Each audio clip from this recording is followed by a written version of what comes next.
திராவிட முன்னேற்ற கழகத்தின் தொடர்ந்து நாங்கள் தெளிவாக சொல்லி வருவது 2 மொழி கொள்கை தான். மொழி அப்படிங்கிறது எந்த குழந்தை மேலையும் ஒரு பாரமாக மாறிவிடக் கூடாது.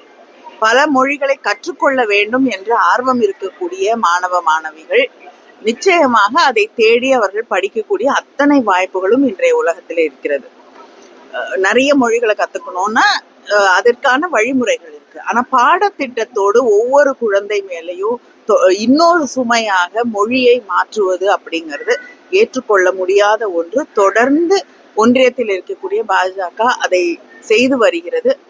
குழந்தைகளுக்கு ஒரு மனச்சோர்வை அளிக்கக்கூடிய வகையிலே மேலும் மேலும் மும்மொழி கொள்கை என்று வலியுறுத்தி அவர்களது மனதிலே ஒரு அவநம்பிக்கையை உருவாக்க கூடாது என்பதுதான் திராவிட முன்னேற்ற கழகம் தொடர்ந்து சொல்லி வரக்கூடிய ஒன்று.